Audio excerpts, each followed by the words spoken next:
Yeah, nice. Okay, interesting. So very cool. So very cool. Cool, cool, cool, cool. I love literature. Mm. Okay, okay, all right. Yeah. Oh, hello. I did not see you there. No, I did. I clicked go live. Welcome back. We are going to be continuing our series on reading Sir Gawain and the Green Knight. I know. Just as a quick point of order, some house cleaning before we start. I said Gawain a lot last week, or earlier this week, and kind of went back and forth between Gawain and Gawain, and I'm gonna try it the other way. Go Gawain and Gawain, but bad habits are hard to break. So if you are much more versed in literature and have very strong opinions about the pronunciation of Sir Gawain, well, I'm sorry. Uh, the point of this is to enjoy the act of reading, the benefit of reading literature in this way out loud, and talking about the things that stand out and all that. So I'm doing my best. I want to, before we get started, give a little bit of a recap. Read two specific pages to kind of give you a sense of where we are, and then we'll get started. If you want to follow along, I'll let you know right now we are using. Hold on, I'm holding so many things here. We are using. Let's do this. There we go. We're using Sir Gawain and the Green Knight, a new verse translation by Simon Armitage. There are other versions, like we said in the previous video. Tolkien has a version which is really good, and there's some other ones out there, but I like this one. It is got a nice alliterative heft to it that is a pleasure to read, and I don't know, I enjoy it. Once again, caveat: if you have a preference, a strong preference, that's great. I would love to know hear about it in the comments. That's all awesome. But we're gonna read this. So to begin, let's kind of sum up briefly. In King Arthur's court, during Christmas time and revelry around that time, a knight clad in green and of green skin and such like bursts in with his steed and offers this challenge to the court, and Sir Gawain takes it up and goes on a quest. The two pages I want to quickly read kind of give you a sense of what's being the oath that's being made here. And I'll start with basically as soon as the Green Knight arrives. And we read this in the previous video, so this is mostly catch up to before we jump right in. So if you're watching this in the past, we can, you know, you can skip forward a little bit. So let's start. On page 39, the Green Knight has just entered the court and has begun his deal, his challenge to the court of King Arthur. And he says, "I'm spoiling for no scrap, I swear. Besides, the bodies on these benches are just bum-fluffed bairns. If I'd ridden to your castle rigged out for a ruck, these lightweight men wouldn't last a minute. But it's Yuletide, a time of youthfulness, yes. So at Christmas in this court I lay down a challenge. If a person here present within these premises is big or bold or red-blooded enough to strike me one stroke and be struck in return, I shall give him as a gift this gigantic cleaver, and the axe shall be his to handle how he likes. I'll kneel, bare my neck, and take the first knock. So who has the gall, the gumption, the guts? Who will spring from his seat and snatch this weapon? I offer the axe. Who will have it as his own? I'll afford one free hit from which I won't flinch, and promise that 12 months will pass in peace. Then claim the duty I deserve in 1 year and 1 day. Does no one have the nerve to wager in this way?" And his challenge to the court goes by with a little bit of concern and disbelief. And eventually, King Arthur, after some mocking from the Green Knight, gets up and starts to take the challenge himself. Just his blood boils. And he goes to take the challenge, and Sir Gawain stops him and takes his place instead. And so then here's what he says. So basically, Gawain makes his case. Like, no, you should not do this. This should be me. I am untested in the ways of oaths and virtue and all that. And so let it be me who does this. And in this, we will read this next page, and I promise we'll get to where we are. But I want to give people who maybe are only watching this video a little bit of a sum up. So the sovereign instructed his knight to stand, the sovereign being King Arthur. Getting to his feet, he moved graciously forward and knelt before Arthur, taking hold of the axe. Letting go of it, Arthur then held up his hand to give young Gawain the blessing of God, and hope he finds firmness in heart and fist. Take care, young cousin, to catch him cleanly. Use full-blooded force, then you needn't fear the blow which he threatens to trade in return. Gawain, with the weapon, walked towards the warrior, and they stood face to face, not one man afraid. Then the Green Knight spoke, growled at Gawain. Before we compete, repeat what we've promised, and start by saying your name to me, sir, and tell me the truth so I can take it on trust. In good faith, said the knight, Gawain is my name. I heave this axe, and whatever happens after, in 12 months' time I'll be struck in return with any weapon you wish, and by you, and you alone. The Green Man speaks again. I swear on all I know, I'm glad it's you, Gawain, who will drive the axe head home. And let's see, we're going to skip forward a little bit here.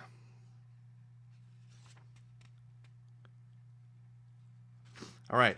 And then what ends up happening is Gawain makes the strike, cleaves the Green Knight's head clean off, and it rolls into under the tables and freaks out the court and all that good stuff.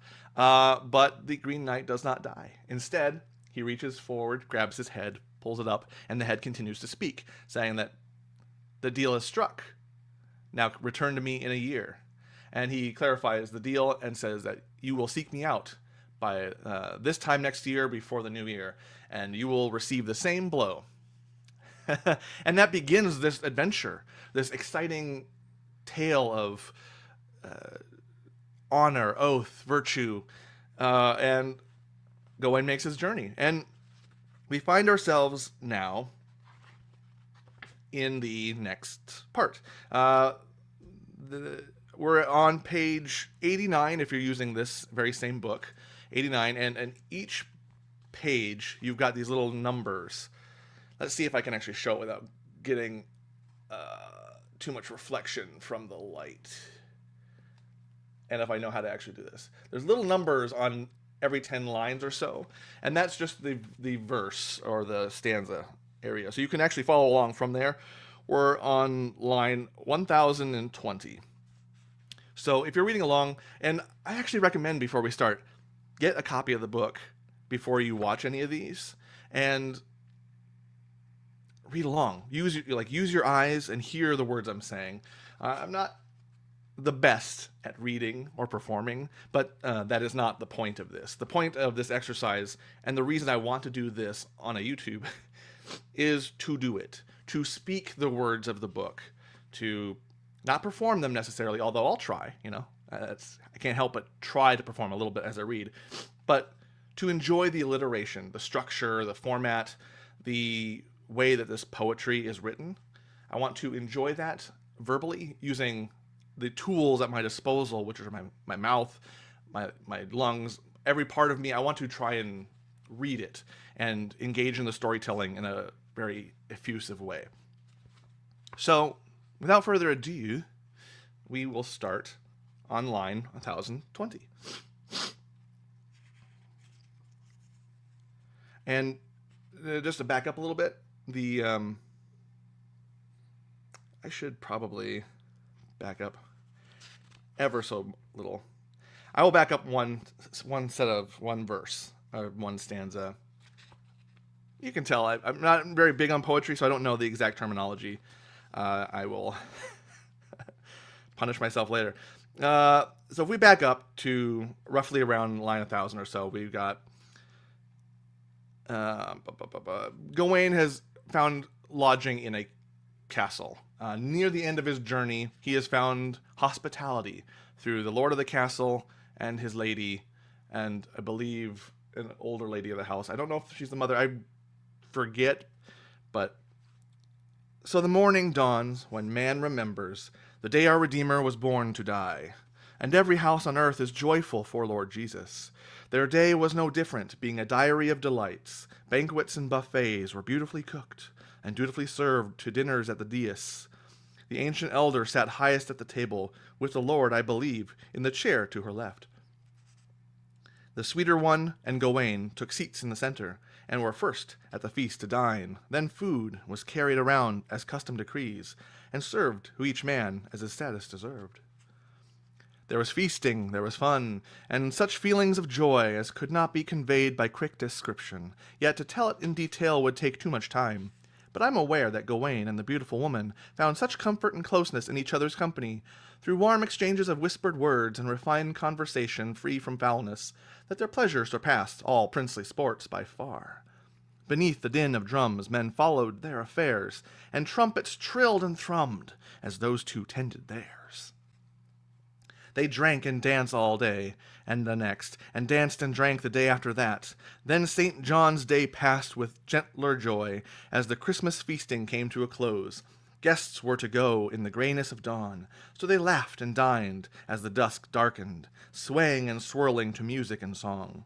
Then at last, in the lateness, they upped and left, toward distant parts along different paths. Gawain offered his goodbyes, but was ushered by his host to his host's own chamber and the heat of its chimney, waylaid by the Lord so the Lord might thank him profoundly and profusely for the favor he had shown, in honoring his house at that hallowed season, and lighting every corner of the castle with his character. For as long as I live my life shall be better than Gawain was my guest at God's own feast. By God, said Gawain, but the gratitude goes to you. May the High King of Heaven repay your honor. Your requests are now this night's commands. I am bound by your bidding. No boon is too high to say. At length his lordship tried to get his guest to stay, but the proud Gawain replied, he must now make his way. Then the lord of the castle inquired courteously of what desperate deed in the depth of winter should coax him from Camelot so quickly and alone, before Christmas was over in his king's court. What, you ask? Said the knight. You shall now know. A most pressing matter pries me from that place. I myself am summoned to seek out a site, and I have not the faintest idea where to find it. But find it I must by the first of the year, and not fail for all the acres in England, so the Lord help me. Consequently, this enquiry I come to ask of you, that you tell me in truth if you have heard the tale of a green chapel in the ground where it stands, or of the guardian or of the guardian of those grounds who is colored green, for I am bound by a bond agreed to us both, to link up with him there, should I live that long. As dawn on New Year's Day draws near, if God sees fit, I shall face that freak more happily than I would the most wondrous wealth. With your blessing, therefore, I must follow my feet. In 3 short days my destiny is due, and I would rather drop dead than default from duty. Then, laughing, the lord of the house said, Stay longer, I'll direct you to your rendezvous when the time is right. You'll get to the Green Chapel, so give up your grieving. You can bask in your bed, bide your time, save your fond farewells till the first of the year, and still meet him by mid-morning to do as you might. So stay, a guide will get you there at dawn on New Year's Day. The place you need is near, 2 miles at most away. Then Gawain was giddy with gladness and declared, For this more than anything I thank you thoroughly, and shall work to do well at whatever you wish, until that time attending every task. The Lord squeezed Gawain's arm and seated him at his side, and called for the ladies to keep them company.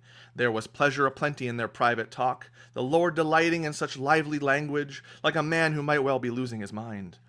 And speaking to Gawain, he suddenly shouted, You have sworn to serve me, whatever I instruct. Will you hold to that oath right here and now? You may trust my tongue, said Gawain, in truth, for within these walls I am servant to your will. The Lord said warmly, You are weary and worn, hollow with hunger, harrowed with tiredness, yet joined in my reveling right royally every night. You relax as you like, lie in your bed, until mass tomorrow, then go to your meal, where my wife will be waiting. She will sit at your side, to accompany and comfort you in my absence from court. So lounge, At dawn I'll rise and ride to hunt with horse and hound. The gracious knight agreed, and bending low, he bowed. There is a very interesting thing in this that I'm noticing as I read this. Just this sense of hospitality and just enjoying and feasting. And it's something that many friends and we engage in just naturally every week. And I feel like kinship in that way with it. We'll have friends and family over, and we'll hang out and we'll eat and feast and make merry. And in this way, this is a really nice thing, actually. Just on its surface, just all this revelry and talk. There is a sense of mirth in here that is quite nice. It's just something I found interesting. I haven't seen a lot of that in the things I've read. Granted, I'm not as broadly read as I probably should be, but my God, I desire the level of the revelry in which these folk engage in, and they have a rapport, and it's kind of neat. But I digress, and we continue. Furthermore, said the master, let's make a pact. Here's a wager. What I win in the woods will be yours, and what you gain while I'm gone, you will give to me.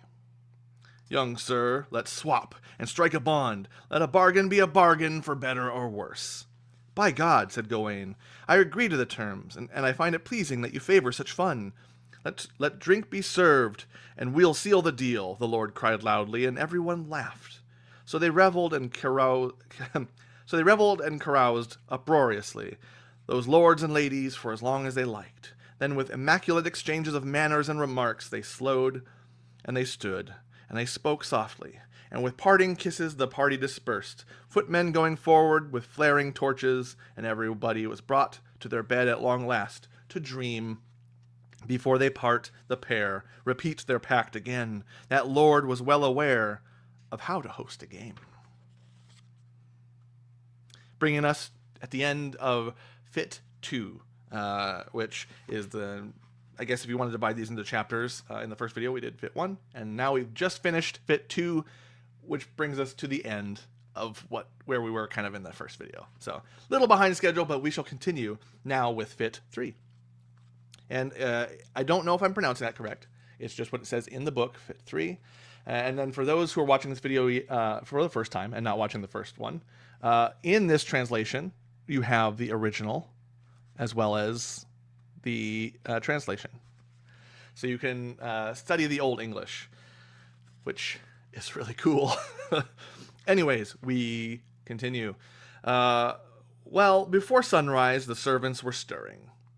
The guests who were going had called for their grooms, and they scurried to the stables to strap on the saddles, trussing and tying all the trammel and tack. The high-ranking nobles got ready to ride, jumped stylishly to their saddles and seized the reins, then cantered away on their chosen courses. The lord of that land was by no means last, to be rigged out for riding with the rest of his men. After mass he wolfed down a meal, then made for the hills in a hurry with his hunting horn. So as morning was lifting its lamp to the land, his lordship and his huntsmen were high on horseback. And the canny kennelmen had coupled the hounds, and opened the cages, and called them out. On the bugles they blew 3 long bare notes, to a din of baying and barking, and the dogs, which wandered at will, were whipped back into line by 100 hunters, or so I heard tell, at least. The handlers hold their hounds, the huntsmen hounds run free, each bugle blast rebounds between trunks of trees. As the cry went up, the wild creatures quaked, the deer in the dale, quivering with dread, hurtled to high ground, but were headed off by the ring of beaters who bellowed boisterously, the stags of the head, with their high-branched heads, and the broad-horned bucks were allowed to pass by. For the lord of the land had laid down a law, that man should not maim the male in close season, but the hinds were halted with hollers and whoops, and the din drove the does to sprint for the dells. Then the eye can see that the air was all arrows. All across the forest they flashed and flickered, biting through hides with their broad heads. What? They bleat as they bleed, and they die on the banks, and always the hounds are hard on their heels. And the hunters on horseback came hammering behind. with stone-splitting cries as if cliffs had collapsed. And those animals which had escaped the aim of the archers were steered from the slopes down to rivers and streams, and set upon and seized at stations below. So perfect and practiced were the men at their posts, and so great were the greyhounds which grappled with the deer, that the prey was pounced on and dispatched with speed and force. The Lord's heart leaps with life, now on and now off his horse. All day he hacks and drives, at dusk comes in due course. And dusk comes in due course. So through a lime-leaf border the Lord led the hunt, while good Gawain lay slumbering in his sheets, dozing as the daylight dappled the walls. Under splendid cover, enclosed by curtains, and while snoozing he heard a slyly made sound, the sigh of a door swinging slowly aside. From below the bedding he brings up his head, and lifts the corner of the curtain a little, wondering warily what it might be. It was she, the lady, looking her loveliest, most quietly and craftily closing the door. Nearing the bed, the knight felt nervous. Lying back, he assumed the shape of sleep, as she stole toward him with silent steps, then cast upon the curtain and crept inside, and then sat down softly at the side of his bed, and awaited his wakening for a good long while. Gawain lay still, in his state of false sleep, turning over in his mind what this matter might mean, and where the lady's unlikely visit might lead. Yet he said to himself, instead of this stealth, I should openly ask what her actions imply. So he stirred and stretched and turned on his side, lifted his eyelids, and looking alarmed, crossed himself hurriedly with his hand, as if saving his life. Her chin is pale, her cheeks are ruddy red with health, her smile is sweet, she speaks with lips that love to laugh. Good morning, Sir Gawain, said the graceful lady. You sleep so soundly, one might sidle in here. You're tricked and trapped, but let's make a truce, or I'll bind you in your bed, and you'd better believe me. The lady laughed, making light of his quandary. Good morning, madam, Gawain said merrily. I'll contentedly attend whatever task you set, and in serving your desires I shall seek your mercy, which seems my best plan in the circumstances. And he loaded his light-hearted words with laughter. But my gracious lady, if you'll grant me leave, please pardon this prisoner and prompt him to rise. Then I'll quit these covers and pull on my clothes, and our words will flow more freely back and forth. No, not so, beautiful sir, the sweet lady said. Bide in your bed. My own plan is better. I'll tuck in your covers corner to corner, then playfully parley with the man I have pinned, because I know your name, the knight Sir Gawain, famed through all the realms, whichever road he rides, whose princely honor is highly praised amongst lords and ladies and everyone alive. And right here you lie, and we are left all alone, with my husband and his huntsmen away in the hills, and the servants snoring and my maids asleep.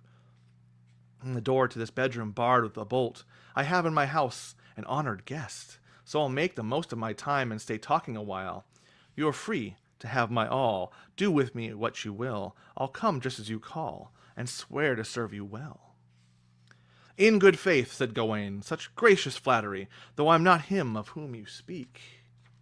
I don't dare to receive the respect you describe, and in no way warrant such worthy words. By God, I would be glad, if you agreed it fitting, to devote myself through speech or deed to the prize of your praise. My joy in it would be pure. Said the gracious lady, Sir Gawain, in good faith, how improper on my part if I were to imply any slur or slight on your status as a knight. But what lady in this land wouldn't latch the door, wouldn't rather hold you as I do here, in the company of your clever conversation, forgetting all grief and engaging in joy, than hang on to half the gold that she owns? I praise the Lord who upholds the high heavens, for I have what I hoped for above all else by his grace. That lovely-looking maid, she charmed him, and she chased, but every move she made, he countered, case by case. Madam, said our man, may Mary reward you. In good faith, I have found your fairness noble. Some fellows are praised for the feats they perform. I hardly deserve to receive such respect. It is you who is genuinely joyful and generous. By Mary, she declared, it's quite the contrary. Were I the wealthiest woman in the world, with priceless pearls in the palm of my hand, to bargain with and buy the best of all men, then for all the signs you have shown me, sir, of kindness, courtesy, and exquisite looks, a picture of perfection now proved to be true, no person on this planet would be picked before you. In fairness, said Gawain, you found it far better, but I'm proud of the price you would pay from your purse. and will swear to serve you as my sovereign lady. Let Gawain be your servant, and Christ your Savior. Then they muse on many things through the morning and midday, and the lady stares with a loving look. But Gawain acts graciously and remains on guard, and although no woman could be warmer or more winning, he is cool in his conduct on account of the scene he foresees. The strike he must receive, as cruel fate decrees. The lady begs her leave. At once Gawain agrees. She glanced at him, laughed, and gave her goodbye, then stood and stunned him with the sounding words. May the Lord repay you for your prize performance, but I know that Gawain could never be your name. But why not? The knight asked nervously, afraid that some fault in his manners had failed him. The beautiful woman blessed him, then rebuked him. A good man like Gawain, so greatly regarded, the embodiment of courtliness to the bones of his being, could never have lingered so long with a lady, without craving a kiss, as politeness requires, or coaxing a kiss with his closing words. Very well, said Gawain, let it be as you wish. I shall kiss at your command, as becomes a knight, and further should it please you, so press me no more. The lady comes close, cradles him in her arms, leans nearer and nearer, then kisses the knight. Then they courteously commend one another to Christ, and without one more word the woman is away. Rapidly he rises and makes himself ready, calls for his chamberlain, chooses his clothes, makes himself ready, then marches off to mass. Then he went to a meal which was made in waiting, and was merry and amused till the moon had silvered the view. No man felt more at home, tucked in between those two. The cute one and the crone, their gladness grew and grew. And the lord of the land still led the hunt, driving hinds to their death through holts and heaths, and by the setting of the sun had slaughtered so many of the does and other deer that it beggared belief. Then finally the folk came flocking to one spot, and quickly they collected and counted the kill.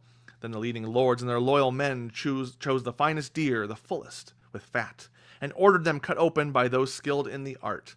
They assessed and seized every slain creature, and even on the feeblest found 2 fingers' worth of fat. Through the sliced open throat they seized the stomach, and the butchered innards were bound in a bundle. Next they lopped off the legs and peeled back the pelt, and hooked out the bowels through the broken belly, but carefully, being cautious not to cleave the knot. Then they clasped the throat, and clinically they cut the gullet from the windpipe, then ditched the guts, and the shoulder blades were severed with sharp knives, and slotted through slit, so the hide stayed whole. Then the beasts were prized apart at the breast, and they went to work on the gallicking again, riving open the front as far as the hind fork, fetching out the offal, then with further purpose filleting the ribs in the recognized fashion. And the spine was subject to a similar process, being pared to the haunch, so it held as one piece, then hoisted high and hacked away. And its name is the numbles, as far as I know, and just that. Its hind legs pulled apart, they slit the fleshy flaps, then cleave and quickly start to break down its back. I have to pause here very briefly just to go from something which is very intimate in terms of its scenery to something very grotesque in its violence. There is a way with words and description here that this story has that is very amusing to me and very interesting and worth studying deeper.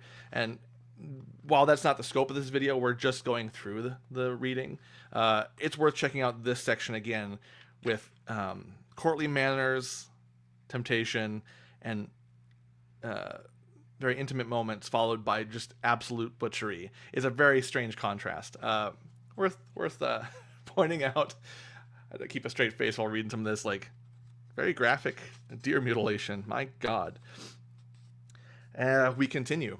Then the heads and necks of hinds were hewn off, and the choice meat of the flanks chopped away from the chine, and a fee for the crows was cast into the copse, or the cope. You know, I've never actually said that word. Copse. Well, sorry if I pronounced it wrong.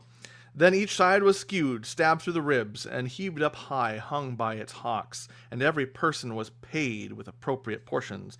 Using pelts for plates, the dogs pigged out on liver and lights and stomach linings, and a blended sop of blood and bread. The kill horn was blown, and the bloodhounds bayed.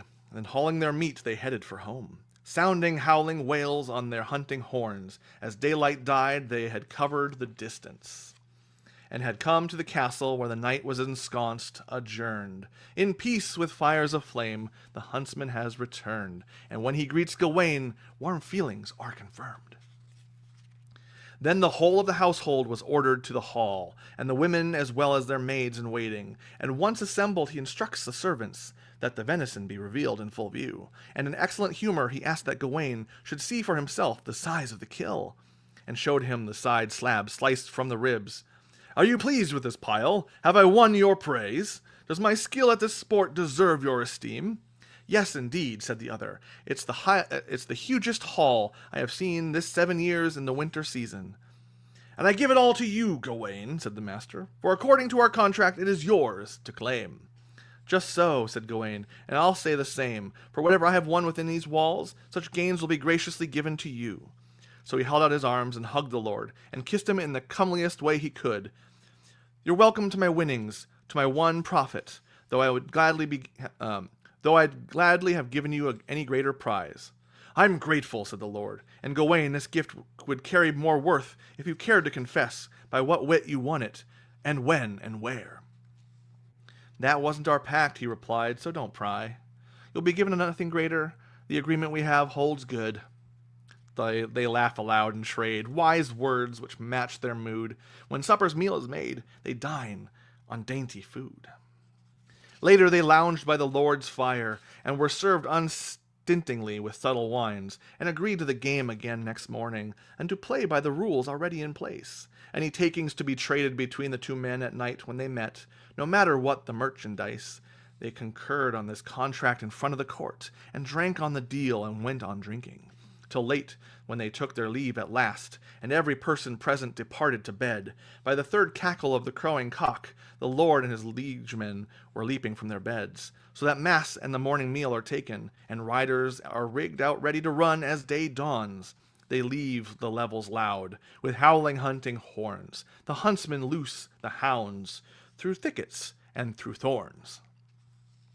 Soon they picked up a scent at the side of a swamp, and the hounds which first found it were urged ahead by wild words and shrill shouting.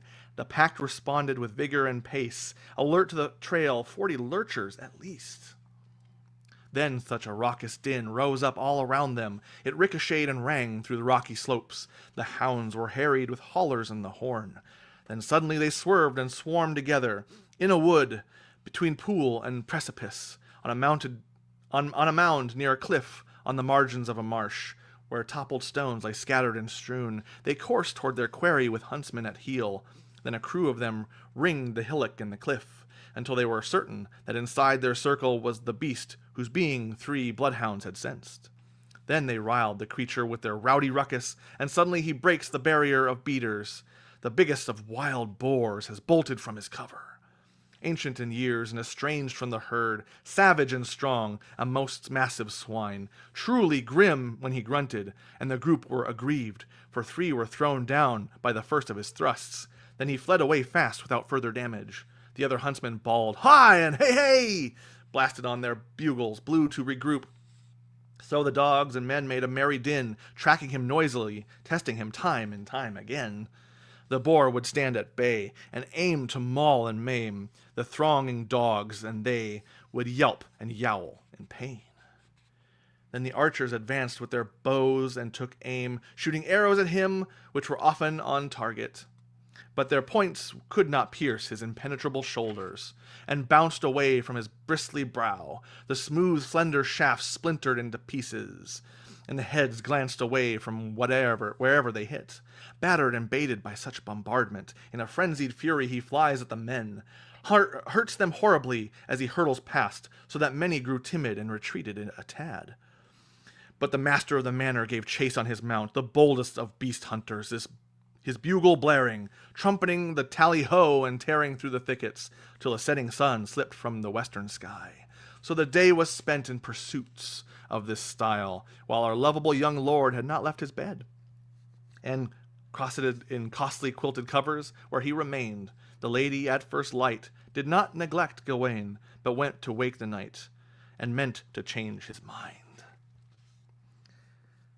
an interesting thing to point out as we're getting into the next hunt, that in a way it almost sounds like there's two different hunts going on here. If I don't know if you've caught this, that you've got the just the vast the description, the process of these guys going to hunt for wild boar, for deer, and the methodology. They're so methodical in their hunting, and just powerful and epic in the way it's written. And then the lady of the manor also has her hunt as well. It's a very interesting juxtaposition, one that is an enjoyable one to read. But we continue. She approaches the curtains, parts them, and peeps in, at which Sir Gawain makes her welcome at once, and with prompt speech she replies to the prince, settling by his side and laughing sweetly, looking at him lovingly before launching her words. Sir, if you truly are Gawain, it seems wondrous to me that a man so dedicated to doing his duty cannot heed the first rule of honorable behavior, which has entered through one ear and exited the other. You have already lost what yesterday you learned, in the truest lesson my tongue could teach. What lesson? Asked the knight. I know of none. Though if discourtesy has occurred, then blame me, of course.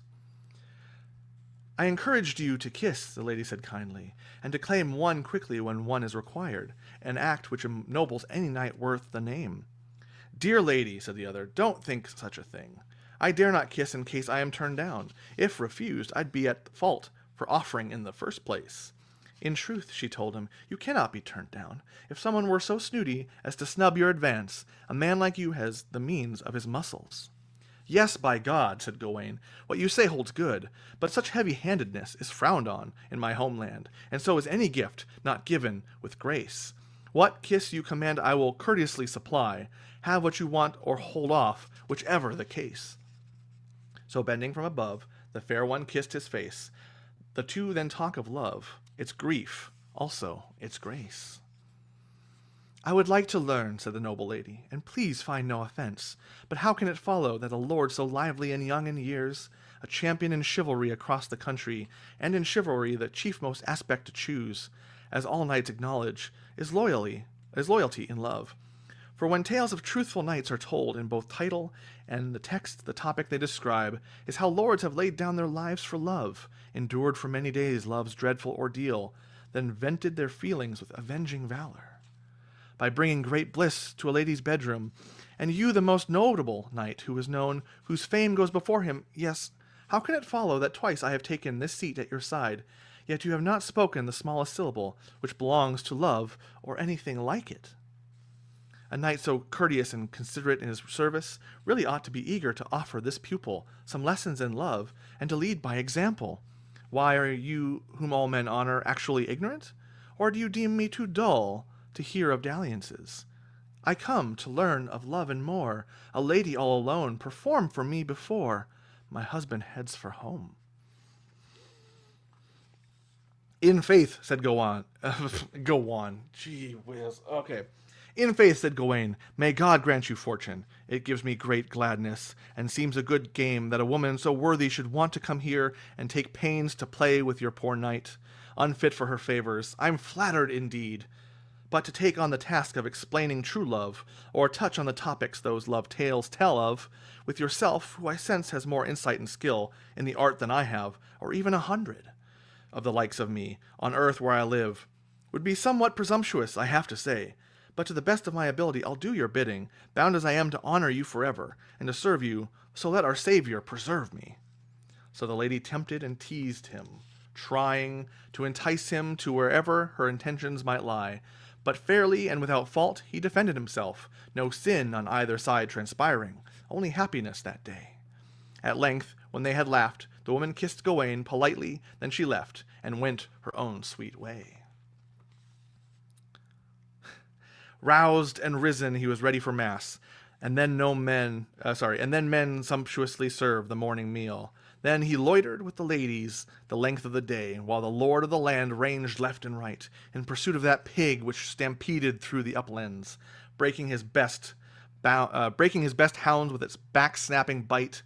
When it stood embattled, then bowmen would strike, goading it to gallop into open ground, where the air was alive with the huntsman's arrows, that boar made the best men flinch and bolt, till at last his legs were like lead beneath him, and he hobbled away to hunker in a hole, by a stony rise at the side of a stream. With the bank at his back he scrapes and burrows, frothing and foaming foully at the mouth, wetting his white tusks. The hunters waited, irked by the effort from aiming afar, but daunted by the danger of daring to venture too near. So many men before had fallen prey, they feared that fierce and frenzied boar whose tusks could slash and tear. Fun. Till his lordship hacks up, urging on his horse, spots the swine at standstill encircled by men, then handsomely dismounts and unhands his horse, brandishes a bright sword and goes bounding onwards, wades through the water to where the beast waits, aware that the man was wafting a weapon. The hog's hair stood on end, and its howling grunt made the fellows there fear for their master's fate. Then the boar burst forward, bounded at the lord, so that the beast and hunter both went bundling into white water, and the swine came off worst, because the moment they clashed the man found his mark, knifing the boar's neck, nailing his prey, hammering it to the hilt, bursting the hog's heart. Screaming, it was swept downstream, almost slipping beneath. At least 100 hounds latch on with tearing teeth, then dragged to drier ground, the dogs complete its death. The kill was blown on so many blaring bugles that the unhurt hunters hollered and whooped. The chief amongst them, in charge of the chase, commanded the bloodhounds to bay at the boar. Then one who was wise in woodland ways began carefully to cut and carve up the carcass. First he hacks off its head and hoists it aloft, then roughly rives it right along the spine. He gouges out the guts and grills them over coals, and blended with bread they are tidbits for the bloodhounds. Next he fetches out the fillets of glimmering flesh, and retrieves the intestines in a time-honored style. Then the two sides are stitched together intact, and proudly displayed on a strong pole. So with the swine swinging they swagger home, the head of the boar being borne before the lord, who had fought so fiercely in the ford till the beast was slain. The day then dragged, it seemed, before he found Gawain, who comes when called most keen to countenance the claim. Now the lord is loud with words and laughter, and speaks excitedly when he sees Sir Gawain. He calls for the ladies in the company of the court, and he shows off the meat slabs and shares the story of the boar's hulking hugeness and the full horror of the fight to the finish as it fled through the forest. And Gawain is quick to compliment the conquest, praising it as proof of the lord's prowess. For such prime pieces of perfect pork and such sides of swine were a sight to be seen. Then admiringly he handles the boar's huge head, feigning fear to flatter the master's feeling. Now, Gawain, said the lord, I give you this game, as our wager is warranted, as well as you remember. Certainly, said Sir Gawain, it shall be so, and graciously I shall give you my gains in exchange. He catches him by the neck and courteously kisses him, then a second time kisses him in a similar style. Now we're even, said Gawain, at this eventide. The clauses of our contract have been kept, and you have what I owe. By St. Giles, the just lord says, you are now the best I know. By wagering this way, your gains will grow and grow. Then the trestle tables were swiftly assembled, and cast with fine cloths. A clear living light from the waxen torches awakened in the walls. Places were set, and supper was served, and a din arose as they revelled in a ring around the fire on the floor, and the feasting party made much pleasant music at the meal and after, singing seasonal songs and carol dancing with as much amusement as a mouth could mention. The young woman and Gawain sat together all the while, and so loving was that lady towards the young lord, with stolen glances and secret smiles, that the man himself was maddened and amazed, but his breeding forbade him rebuking a lady. And though tongues might wag, he returned her attention all night.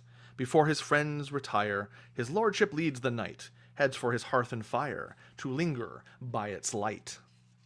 They supped and swapped stories, and spoke again of the night to come next, which was New Year's Eve. Gawain pleaded politely to depart by morning, so in 2 days' time he might honor his treaty.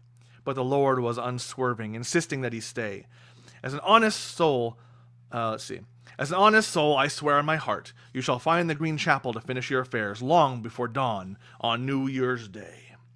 So lie in your room and laze at your leisure while I ride to my estate, and, as your terms dictate, we'll trade our trophies when the hunt returns. I have tested you twice and found you truthful, but think tomorrow, third time throws best. Now a lord can feel low whenever he likes, so let's chase cheerfulness while we have the chance. So those gentlemen agreed that Gawain would stay, and they took more drink, then by torchlight retired to their beds.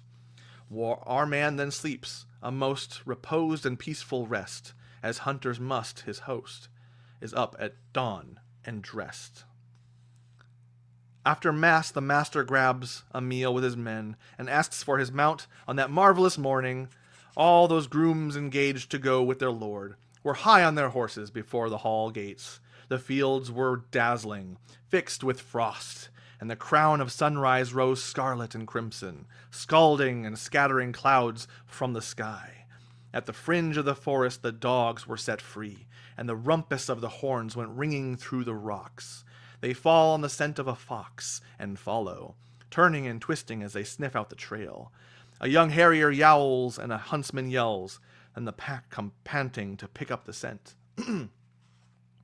Running as rabble along the right track, the fox scurries ahead, they scamper behind, and pursue him at speed when he comes within sight, haranguing him with horrific ranting howls. Now and then he doubles back through thorny thickets, or halts and hearkens in the hem of a hedge, until finally by a hollow he hurdles a fence, and carefully he creeps by the edge of a copse.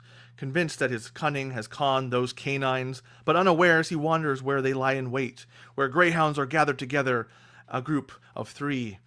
He springs back with a start, then twists and turns and flees. With a heavy heaving heart, he tracks towards the trees. It was one of life's delights to listen to those hounds as they massed to meet him, marauding together. They bayed bloodily at the sight of his being, as if clustering cliffs had crashed to the ground. Here he was ambushed by bushwhacking huntsmen, waiting with a welcome of wounding words. There he was threatened, and branded a thief, and the team on his tail gave him no time to tarry. Often in the open the pack tried to pounce, then that crafty Reynard would creep into cover. So his lordship and his lords were merrily led in this manner through the mountains until mid-afternoon, while our handsome hero snoozed contentedly at home, kept from the cold of the morning by curtains. But love would not let her ladyship sleep, nor suppress the purpose which suppressed her heart. She rose from her rest, and rushed to his room in a flowing robe that reached to the floor, and was finished inside with fine trimmed furs. Her head went unhooded, but heavenly gems were entwined in her tresses and clusters of 20. She wore nothing on her face, her neck was naked, and her shoulders were bare to both back and breast. She comes into his quarters and closes the door, throws the window open to awaken Gawain, to rouse him right away with ringing words for his ear. "Oh, sir, how can you sleep when morning comes so clear?" And though his dreams are deep, he cannot help but hear. Excuse me. Reading is a bit tough. It's a bit tough on the throat, so I'm just taking a brief moment. All right. The temptation continues. Yet he dozes in a daze, dreams and mutters, like a mournful man with his mind on dark matters, how destiny might deal him a death blow on the day when he grapples with the guardian of the Green Chapel, how the strike of the axe must be suffered without struggle. But sensing her presence there, he surfaces from sleep, comes quickly from the depths of his dreams to address her. Laughing warmly, she walks towards him, and finds his face with the friendliest kiss. In a worthy style he welcomes the woman, and seeing her so lovely and alluringly dressed, every feature so faultless, her complexion so fine, a passionate heat takes hold in his heart. They traded smiles, and speech tripped from their tongues. And a bond of friendship was formed there, all blissful and bright. They talk with tenderness and pride, yet their plight is perilous unless sweet Mary minds her knight. For that noble princess pushed him and pressed him, nudged him ever nearer to a limit where he needed to allow her love or impolitely reject it. He was careful to be courteous and avoid uncouthness.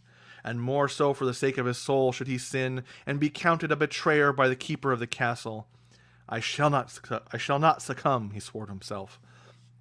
With affectionate laughter he fenced and deflected all the loving phrases which left from her lips. "You shall bear the blame," said the beautiful one, "if you feel no love for the lady you lie with, and wound her more than anyone on earth, to the heart, unless of course there is a lady in your life to whom you are tied and so tightly attached that the bond will not break, as I must now believe.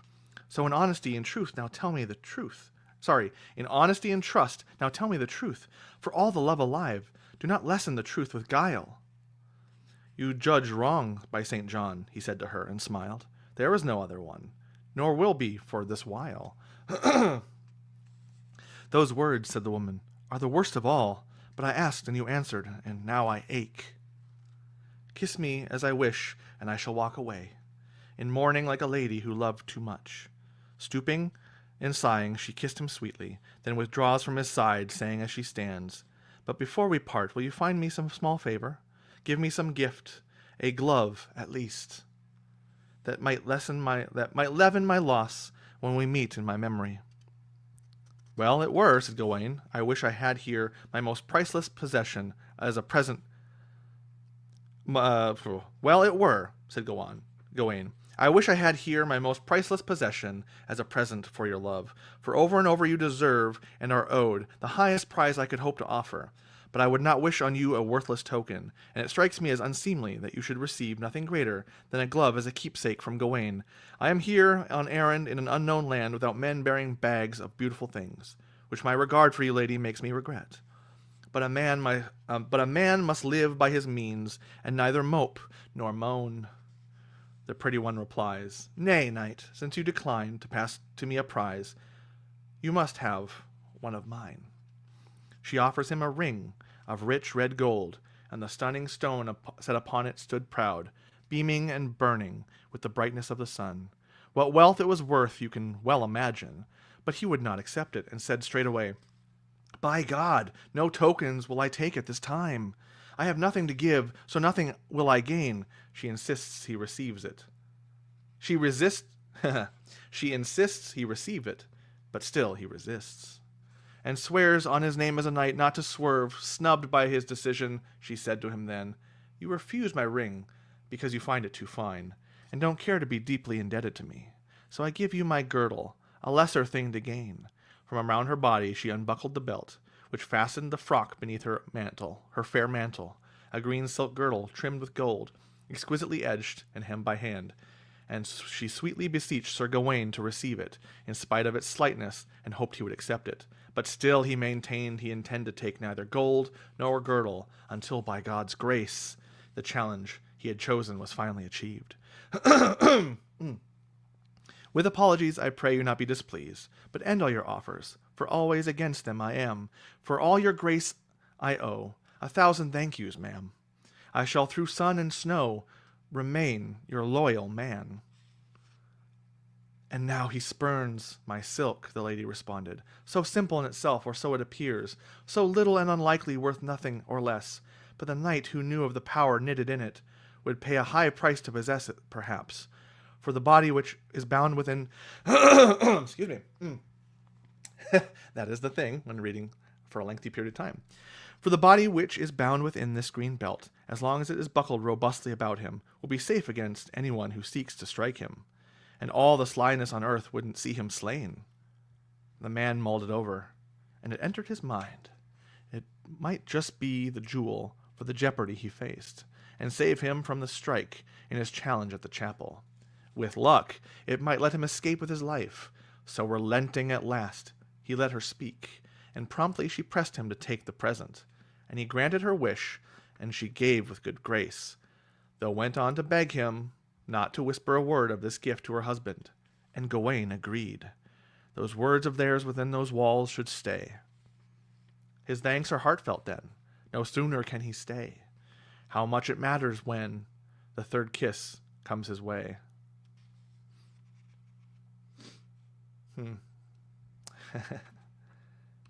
Very fascinating indeed. I'm going to try and get us to the next fit before this video is done, so let's move on. Then the lady departed, leaving him alone, for no more merriment could be had from that man, and once she had quit, And once she has quit, he clothes himself quickly, rises and dresses in the richest of robes, stowing the love-lace safely aside, hiding it away from all hands and eyes. Then he went at once to the chapel of worship, privately approached the priest and implored him to allow his confession and to lead him in life, so his soul might be saved when he goes to his grave. Then fully and frankly he spoke of his sins, no matter how small, always seeking mercy, beseeching the counselor that he received absolution. The priest declares him so clean and so pure that the day of doom could dawn in the morning. Then in merrier mood he mingled with the ladies, caroling and carousing and carrying on. As never before, until nightfall, folk feel and hear, and see his boundless bliss, and say, such charm and cheer, he's at his happiest, since his arrival here. And long let him loiter there, looked after by love. Now the lord of the land was still leading his men, finishing off the fox he had followed for so long. He vaults a fence so to flush out the victim, hearing that the hounds are harrying hard.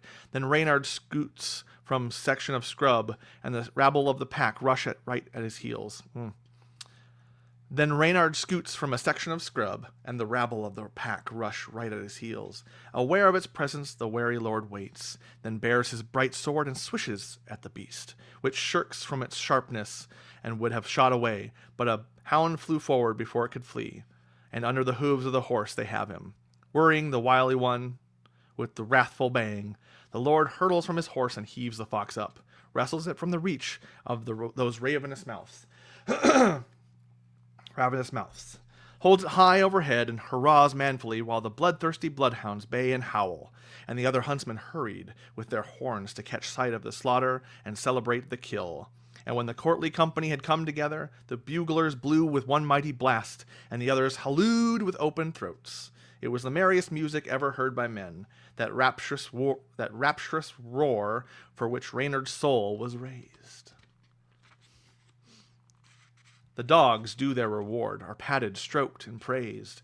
Then red fur rips, Reynard, out of his pelt is prized. Then with night drawing near they headed homewards, blaring their bugles with the fullness of their breath, and at last the lord lands at his lovely home, to find by the heat of the fireside his friend, the good Sir Gawain, in glad spirits, on account of the company he had kept with the ladies. His blue robe flowed as far as the floor, his soft-furred surcoat suited him well, and the hood which echoed it hung from his shoulders. Both hood and coat were edged in ermine. He meets the master in the middle of the room, greets him graciously, with Gawain saying, I shall first fulfill our formal agreement, which we fixed in words when the drink flowed freely.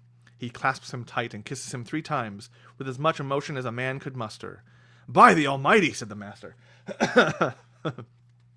you must have had luck to profit such a prize, if the prize was right. Oh, fiddlesticks to the fee, said the other fellow, as long as I have given the goods which I gained. By Mary, said the master, mine's a miserable match. I've hunted for hours with nothing to my name. But this foul, stinking fox, fling its fur to the devil, so poor in comparison with such priceless things. These presents you impart, 3 kisses perfect and true. Enough, the knight entreats, I thank you through and through. The standing lord then speaks of how the fox fur flew. And with meals and mirth and minstrelsy, and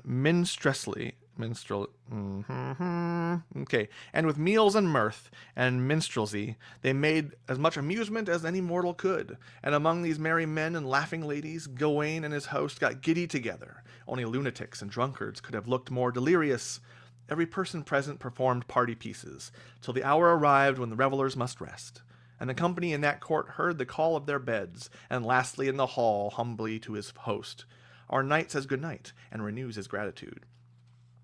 Your uncountable courtesies have kept me here this Christmas. Be honored by the high king's kindness. If it suits, I submit myself as your servant, but tomorrow morning I must make move.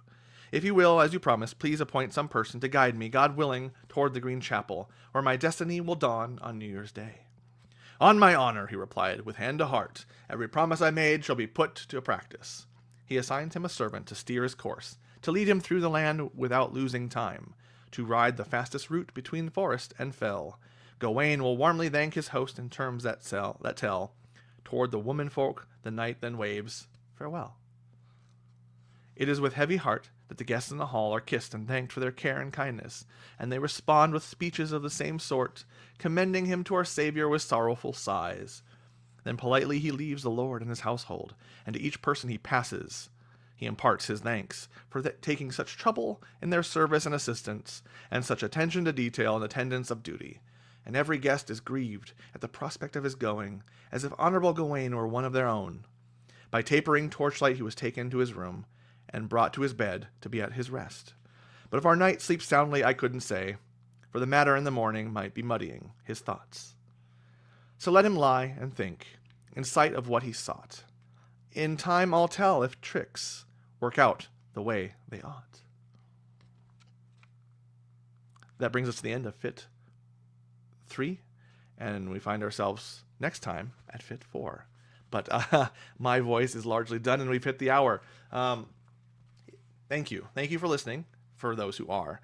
And I really appreciate the ability to do this. And it's a weird thing to say, but to have the technology to try and communicate something to people from different places, and to just read to you out loud. That is a pleasure and a privilege, and I appreciate being able to do that.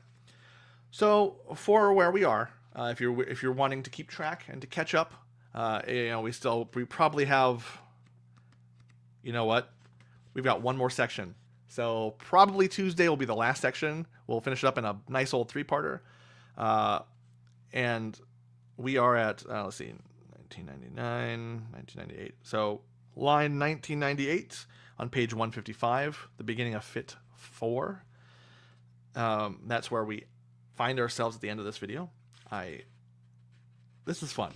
This is a fun section, and I admit I kind of lost focus on this when I first read it. And what was interesting about it is the juxtaposition of the hunt and the temptations. And I'm intrigued at where it ends on this, in that he withstands the lady of the house the entire time, except at the end he takes her girdle, and she claims that it will withstand death or damage or mortality. It's a very interesting thing, and he takes it, and they lie to the keeper of the house, the master of the house. It is very interesting. And even more interesting is the nature of the temptations that she gives Gawain and the hunt. It almost kind of has an inverse thing. It starts really big, strong, like epic language, hunting these doe in the forests and just ripping them apart, doing the full hunting thing, and her first temptation. And then as his hunt gets weaker and weaker, it appears that her temptations get stronger. And I don't know. It's a very interesting thing to approach. And I found it on second read through very fascinating. What a great book. Guys, I love Sir Gawain and the Green Knight. And I imagine, like, at some point later when I have more time, I want to check out Tolkien's version of it, as I've heard it's very good. But reading out loud in this way has given me a sort of a renewed interest in reading in general. A thing that I've been on record on Twitter and other places struggling with a great deal. And reading out loud renews that interest. Anyways, I could just ramble on, but I actually have to get ready for work. Folks, it's been fun. It's been well. I hope you guys enjoyed this. I can't wait to read the last section to you guys. The culmination of this oath between Gawain and the Green Knight. Will Gawain be able to withstand the similar chop that he gave in the beginning? Will he have the courage and the fortitude to hold on to his oath? How will the lie and the trickery at the end of this section play into all this? I mean, if you've read this, you know how it goes. And if you haven't, I hope you're excited to find out. Classic literature can be so great and so fun and edifying. And poetry besides. That is poetry. It's really fun. So be well. I will see you guys around on the internets. And peace.